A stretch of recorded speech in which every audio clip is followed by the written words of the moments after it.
You're somebody who wants to peak for absolute maximum calisthenic gain so you can post yourself on social media and be recognized for your amazing, monstrous level strengths and for nobody to know how good of a person you really are because they're so focused on how much you're dipping, how much you're pulling, and how clean your muscle ups are. In this video, we're going to be going over all of that and maybe even a little bit more. So, quick introduction over what even is peaking? Peaking essentially in the simplest form is, and I have, because I'm going to make this so simple for you, I'm going to draw it out. Peaking is essentially this. This is the amount of volume you do. This is the amount of total sets you have. And then this is your specificity. This is how close you are to a goal. So let's say you want to get really, really good at handstand pushups. You want to achieve 100 handstand pushups in one workout. What you would do is, this can also be marked as generalizedness. So you have volume and how general your workouts are. And then you have specificity here to your goal. So this can be the 100 handstand push-ups. So you have here 100 handstand push-ups. Dope. What that would look like is, what this graph would mean is that at the top, you do the most amount of volume. And then I'm going to show you what these dips mean in a second. You go down, and then you go super specific to your goal. What this would look like is you separate at these marks here. You would have a super general strength building slash volume phase slash hypertrophy phase. This is called many things. But here is when you would do the most amount of exercises and you're least specific to this goal here. What it would kind of look like is, let's say you're working on handstand push-ups. Maybe you're trying to build up stronger shoulders so you're able to have a bigger base for when you go ultra specific. Maybe you do some military press or some lateral raises or some extra weighted dips. You would try and get strong generally in a more hypertrophy type of way. So you wouldn't go super intense. You wouldn't train super, super hard. It's more so building muscle. It's more so building up a general base of strength. Next phase, what you would do is, so this would last anywhere from 4 to 6 weeks. Let me find a good color. This would last most people 4 to 6 weeks, let's say. Then what you would do is you would go on to the next phase. This is more a strength. That's a horrible S. This is more a strength slash general strength building phase. So in this section, you would probably be doing like sets of 8 to 12. For more advanced guys, like 6 to 8, something like that. You would be doing 10 to 15 sets a session, something like that. You're building more general strength, you're building up more volume, and you're also practicing the handstand push-ups, not a complete ton. You're more focused on the weightlifting and building up a general base of strength, all that kind of stuff. Next phase, this can also last anywhere from 4 to 6 weeks. This is just like a general guideline. It's not a set in stone rule. But at this point, you might lower the reps. You might go more, or you might even raise them if more endurance is your goal. This is 100 handstand push-ups. So maybe you would add more sets of handstands. So adding handstand push-up volume. This is a U. Adding handstand push-up volume, something like that. You could either up the reps or lower the total amount of sets. So the sets we had here, instead of doing 10 sets, you could do 8 sets when it comes to just general strength building. And then you can up the sets of handstand push-ups. So let's say here you were doing 6 sets of handstand push-ups a session. Now you're doing 10 or you're doing 12, something like that. Cool, you're upping the volume, upping the intensity when it comes to your super specific movement, and you're kind of getting rid of the weightlifting. You're maybe here in this phase during this one right here, you're doing more like general stuff like tricep extensions and lateral raises and front raises and stuff like that just to build muscle. Now you're kind of cutting all that. You're cutting all the isolations. You're only doing like the big bang for your buck compound movements, and you're going super ultra specific on the handstand work. Now, in this phase, this is what is called the peaking phase. This is different for many different sports, but this is just the example that I thought out on the spot, and it's probably not the best one, but it is, I mean, it works well enough. Here, what you would do is you would add even more handstand push-up volume. So you push up volume. This V means volume. Now, what you do is this can also be anywhere from 1 week to 4 weeks from when you want to hit your goal. There would be like kind of a line right here but we're just going to simplify. This can be as long as you want it to be, 1 to 6 weeks, cool, whatever. These time frames are just like kind of general. Just make sure you stick to it for a certain period of time. You don't have to be super autistic about it, whatever. Now what you would do is you would lower the amount of general work you do. Maybe you would only do like 2 to 4 sets a session, maybe only doing some weighted dips, maybe only doing some military press, whatever, just to build up a general base of strength.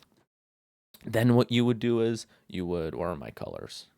Then what you would do is you would up the sets of handstand push-ups. So you're only doing 2 to 4 sets of general work. So this G means general. My handwriting is absolutely fantastic with a mouse. Just this sets of general. That's what that means.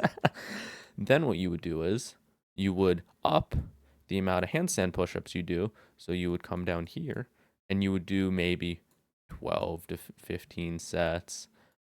You would do 20 sets, something like that, and you would up the specificity a ton. For street lifting, for example, so we covered this. We went over what is peaking. This is like super simplified version I gave you here just to give a little bit more. Peaking is essentially you go from, I'm going to make this a new graph.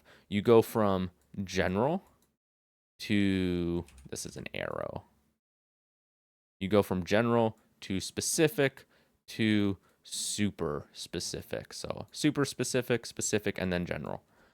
You go from super general to specific to super specific. I'm going to keep saying that over and over and over again because that's all it means.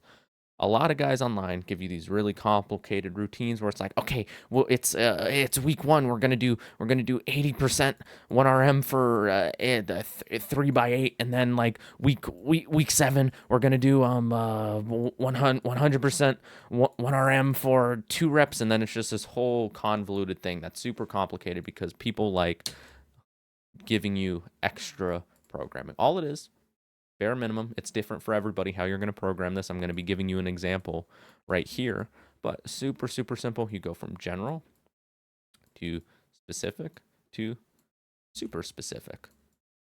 That's it. That's all we're doing. And each of these periods last anywhere from 4 to usually about 8 weeks. And then in between, you would take breaks. So you would have like little deload sessions. We can add that, because why not? You would take breaks in between. That's it. Peaking for calisthenics, periodization for calisthenics is super simple. I'm going to change this title to periodization. Periodization, absolutely perfect, because that's at the end of the day what I'm explaining. Next, here's an example for street lifting. To, again, keep it super simple, what would we do? Let's say week 1, you're going for a 1RM competition. So your goal equals 1RM.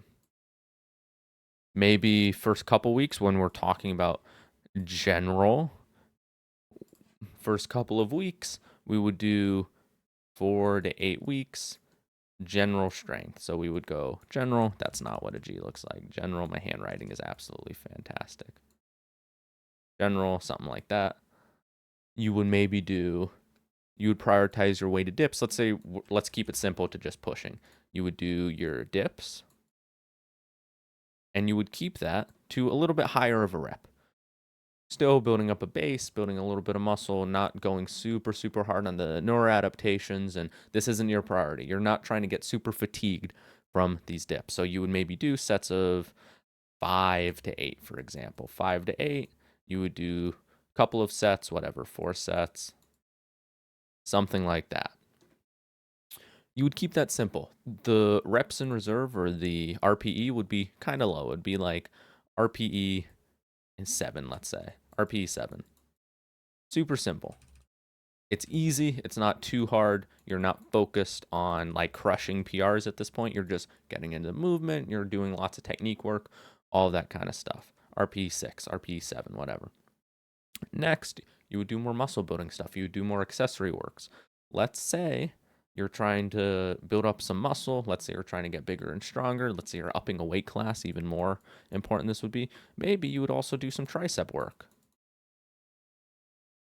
Get better at the lockout. That's not super helpful, for like making you just better at dips in general, but during this phase is when you would do that.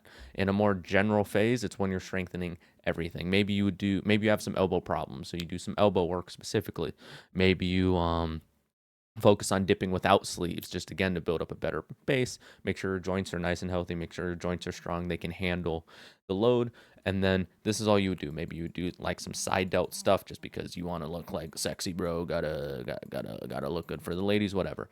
This is your hypertrophy period. This is when you're focused on training specifically for hypertrophy and nothing really else. I'm gonna move this over here I can move this here, whatever. It doesn't make a difference.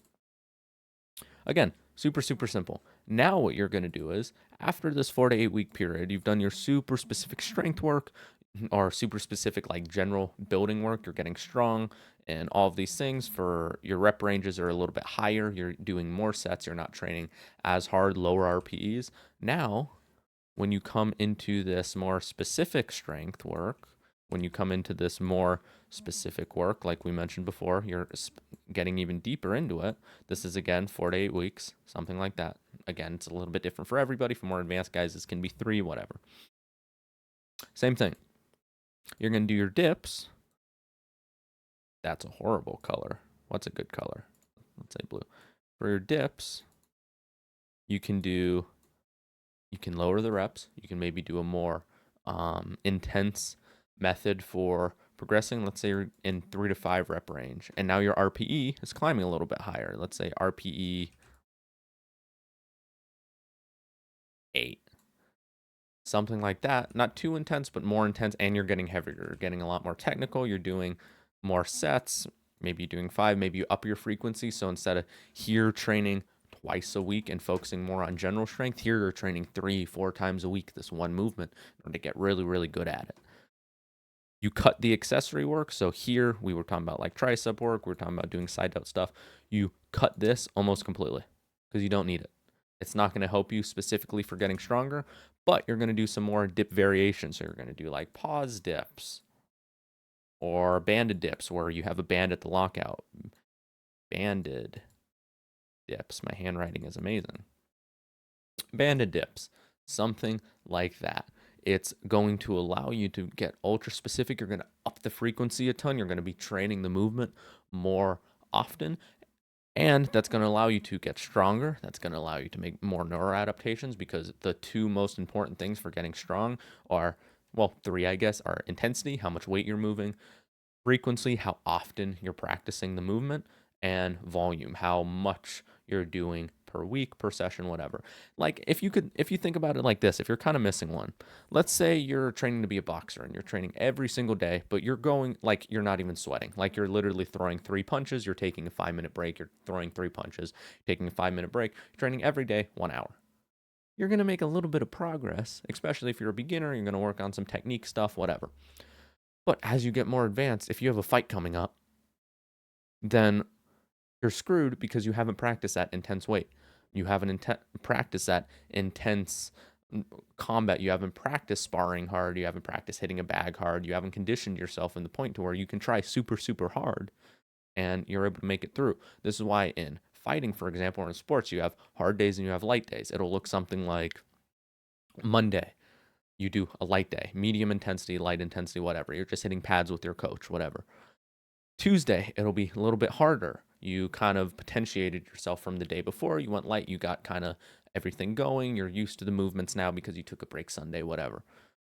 Tuesday, you go super hard. Wednesday, you go light. Thursday, you go a little bit harder maybe, but still relatively light. Friday, you go hard again. Saturday, you go a little bit lighter. Sunday, you maybe go light. Maybe you don't train at all. You get a full rest day, whatever. You're allowing yourself to train hard, but at the same time, you're still practicing the movement without training hard. When you're in this phase, you will have hard days and you have light days. So Monday, for example, you would do heavy dips, 3 to 5 reps, RPE 8, super, super difficult. Maybe you would work in a top set somewhere where you go like RPE 8, RPE 9, super, super, super hard. And then you do back off sets at like RPE 6, RPE 7 with a little bit less weight. All right answers, just depends on the phase that you're in and all that kind of stuff in your training style and what the rest of your routine looks like. Let's say Wednesday, for example, you are a little bit fatigued, you're a little bit tired. Instead of just not training that day, take it and go, okay, I'm going to go to a lower RP. I'm going to do RP 4 to 6, which is just how hard you're trying on a scale of 1 to 10. RP 4, RP 6, something super light, you're taking maybe 70% of the weight you normally do, 60% of the weight you normally do. Also doing sets of 3 to 5, but it's super, super easy. It's just technique work. Maybe you work in some paused variations as well to work on your weak points a little bit. Not to necessarily get stronger, but to build up confidence and the neuroadaptations that allow you to be strong within that range of motion. Cool. Absolutely no wrong answers. When you get past that point, okay, Wednesday you trained. It was kind of like an active recovery session. Maybe not, it still fatigued you a little bit, but the amount that you gained back from the extra rest days and sleeping well and eating well and all that kind of stuff. Friday, you're super ready for training. You're able to go back hard, top sets, back off sets, all that kind of stuff. Hard RP 7, 8, 9 training. Maybe not 9, but still very hard training. Then 2 days off. Monday you come back, hard training again because you had those 2 days off, and then repeat. You can even do like some kind of asynchronized split where it'd be like day 1 hard, day 2 rest, day 3 light day, day 4 rest, day 5 hard day, and then day 5 rest, or day 6 rest, day 7 light day, whatever. You can alternate between hard and light day. You can even do more than that. Some people do 5 times a week training, but they only go hard like 1 or 2 days out of the week. All of them are completely right answers. It just depends on the rest of your split, how you're recovering, because everybody's a little bit different when it comes to that. There are methods online which are really good, but at the end of the day, you need to figure out what works for you and how your body works. And as you get more advanced, then that will become much, much, much easier to understand. And you're going to kind of fall away from like conventional, like percent based, RPE based programming, and you're going to be a lot more intuitive with it. Now, that I have that yap out of the way, which I hope it helps someone. But now that I have that yap out of the way, we go on to the more specific strength cycle. So now you're going for your 1RM testing. You cut your volume a ton. I'm going to change the color here. We can make it orange. You cut your volume a ton. This is where you get super specific. You're going for a 1RM. This is your peaking phase. 1RM. What you would do is you would cut your volume a ton. You would only do a couple of sets, 2, 3, maybe 4 sets a session. You would do low sets. You would have similar-ish frequency, maybe even a little bit higher in some cases, depending on how hard you're training, maybe a little bit lower, whatever. You would be very technical with your lifts. At this point, you're as strong as you're going to be. You just have to practice super heavy loads. You're going to do 1 to 3 reps. You're going to be doing 1, maybe not 1, you would be doing like 2 to 4 sets total. Super easy. You're just peaking, maybe some back off sets, maybe some light sets. A lot of people like doing like 3 sets of 1 with like 90% what their max is, and like RPE 9, whatever. Your RPE would skyrocket. So instead of RPE here being relatively low, RPE during this phase would be higher. It would be 7, 8, maybe even 9 for some sets, only for 1 rep. Super easy. And then after this point, you would taper off the volume a ton right before competition, 1, 2 weeks before competition. You would taper off this volume a ton. Instead of doing 2 to 4 sets, you would be doing like 1, 2 sets. You would be lowering the intensity down like RPE 7, maybe RPE 8. You would cut back your frequency a little bit. You would make sure that this is the strongest you're going to be, but you want to lower fatigue a ton so you're not super fatigued. You're not going to be tired for competition. You compete, you break PRs. That's BR, that's BPR. The break PRs, just work with me. I'm writing with a mouse. And then all good. This is super complicated. At the end of the day, it's really not, but if you want to do it absolutely perfectly and you want to do it 10 out of 10 perfectness, then this is super complicated. How can you apply this intuitively, and how can you do this in a very simple way? This is how I program. This is how I work with my program. At some point, I'm not going to do a ton of drawing for this. At some point, your body will adapt to what it is doing. And at some point, when you do sets of 6 for a while or sets of 8 for a while, your body will get used to that. When you add When you change something, that's when your body will stop getting used to it. You plateau because you're either fatigued or your body's used to what it's doing. Beginners, especially, plateau, but get like a random workout program, get the 2-set method, whatever. They go online, they find something that works. It works really well for a while because they're a beginner, and then they plateau. They try the deloads and they try higher rest times and all this type of stuff. They try other accessory exercises, all these things. The reason they plateau is because they don't change anything. They stick in the 8 to 10 rep range, 8 to 12 rep range, whatever, and they don't change anything. Once you plateau, when you're in that section, if you're not fatigued, when you're in that period, what you do is you change something up. So you go up in reps, you go down in reps, whatever. You add some rest time, maybe. That's a different stimulus. If you're only resting 1 minute between sets versus 5 minutes between sets, you're going to get a lot stronger if you're resting 5 minutes versus 1 minute. 1 minute is more endurance based. If you're trying to like achieve a specific number of dips or pulls or squats or whatever movement within a certain period of time, that's when you would use something like that. When it comes to street lifting and getting stronger in general, if your goal is just to get super strong, then be more intuitive with it. Say, okay, I've been doing sets of 6 to 8 for a very long time now. I'm not progressing really fast. I'm not progressing at all. I've kind of stagnated, whatever. I'm going to do sets of 4 to 6. So I'm going to lower my reps slightly. Going to keep the same amount of sets, keep the same workout basically, maybe lower some stuff if I need to, adjust some things here and there if I feel that it's necessary. But at the end of the day, for my dips, I'm going to change up the sets. Cool. You will make progress at that point now if everything else is being done correctly. If you're not super fatigued, if all that kind of stuff is working. Technique good, all the basics. Cool. Now you see, okay, it's been a couple of weeks, maybe a few months. I'm stagnated in my dips again. I've been doing sets of 4 to 6. Now what I'm going to do is I'm going to do 3x3s, or I'm going to do sets of, instead of 4 to 6, I'm going to do 3 to 5, something like that. Still a little bit of overlap there, but it's a different stimulus. Maybe you do 3x3s, maybe you go back up to 6 to 8, maybe you go up to 8 to 10, whatever. You constantly change what you're doing. You constantly change the volume. Maybe you think, okay, I've been training strength for a while. I'm not really progressing super fast, even when I'm changing up the rep ranges. I'm going to do a hypertrophy phase for these next few months. And you don't have to have it super written. You don't have to have it pre-planned. Just intuitively, you know, okay, at this point, I am making this amount of progress. I'm not really, I'm not really progressing. I think maybe the amount of muscle I have is the thing limiting me because I'm getting super fatigued from the amount of training I'm doing. I'm definitely pushing hard. I haven't really been making progress. I'm kind of like reaching my peak at this body weight, it feels like.